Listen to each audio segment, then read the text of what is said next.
Hey everybody, and welcome back to Core Fundamentals of Web Development. In this video, we're basically going to do a course wrap up to take a look at what we've done and then what that means for you going forward. Alright, so just looking at what we built here, we've got a pretty cool application that's got great functionality. It's got the ability for our users to come in and add links here. It's got the ability to accept comma-separated input from a user. We've got some transitions, a little bit of animation on the pop down here, a full screen pop-up that pops on top of the other content, animation, transitions, hover effects, add, edit, delete functionality. We've got a lot of cool stuff, and I think you should be really proud of what we've done.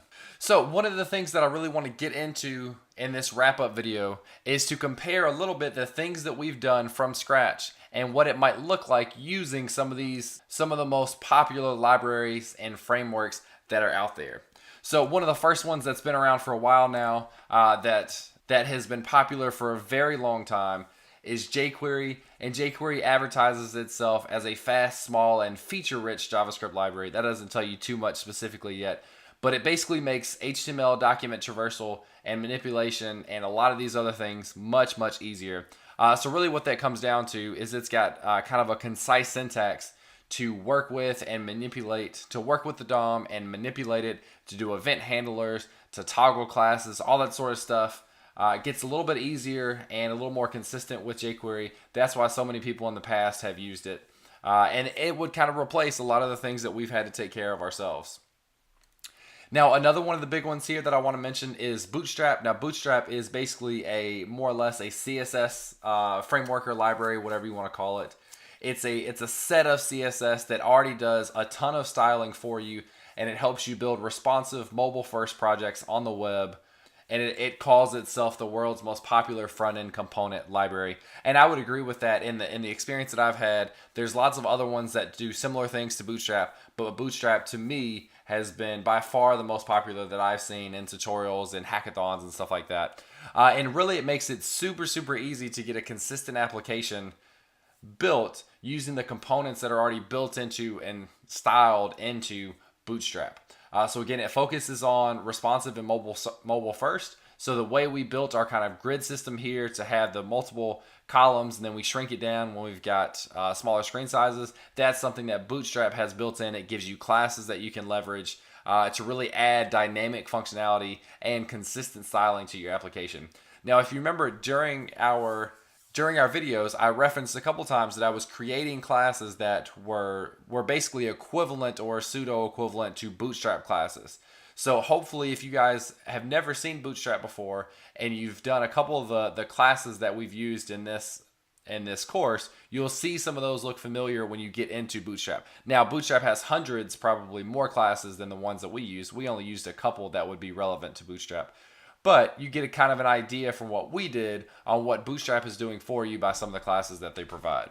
Now, in terms of front-end frameworks as a whole, jQuery now in some ways is being kind of replaced by things that do a little bit more. And really that conversation currently is really a comparison between Angular, React, and Vue. And so here's an article on Medium. It's a 2017 compare between these three different frameworks, and these are some of the hottest topics in web development. And I personally use Angular. I use Angular at work, and then I use Angular for my personal projects as well. But I know that React and Vue are super, super popular. At a recent web developer conference that I went to, React was what everybody was using, and then Vue, I keep hearing more and more about Vue. And there's a lot baked into these things. You'll really have to do some looking into what a real JavaScript front-end framework will do for you. But things as simple as, if you think about when we had to manually go through and update the DOM to reflect changes to, let's say, the list of our links. So every time we edited one, deleted one, or added one, we had to come through and manually update what the UI or the view looked like. Well, in some of these different JavaScript front-end frameworks, they can take care of that automatically through basically what's called data binding. So you can create an object in JavaScript, let's say our links array, and then anytime that object changes, the view or the display here will be automatically updated, and that's kind of called data binding. And it's really, really powerful because you're not having to go in and do specific DOM manipulation yourself. You're not having to create those dynamic HTML strings for everything that you do. So it becomes really, really powerful, really, really speeds up your development. And there's a lot of other things baked in. Things like doing in Angular, you've got it's kind of a more full featured framework where you've got things like a router and HTTP requests and stuff like that. So really, really cool stuff. Again, you'll have to do some digging into this yourself. But looking at what we've done and what you can do with these frameworks and what they do for you, the benefits are going to be obvious. It's best that you went through what you've gone through and you get a real understanding of what these things can do for you and the problems that they solve and how they do it. So the next one here, I've got an article from SitePoint. It's the top JavaScript frameworks, libraries, and tools to use in 2017. You'll see a couple names that we've already mentioned: jQuery, React, Angular 1 and 2, Vue, Backbone, Ember, Knockout are a couple of other front-end ones as well. Lodash is really, Lodash and Underscore are kind of competing utility libraries that you can use that add certain pieces of functionality that JavaScript itself doesn't have baked in that become really useful. Then you've got all the tooling that you can do to automate your builds and your compilation and minification of your files through Gulp and NPM and Grunt and Webpack and all these different things. And this gets into a whole nother world of web development that we haven't even touched on. We've touched on just the HTML, the CSS, and the JavaScript, but there's tooling and there's backend and there's testing and all these different things.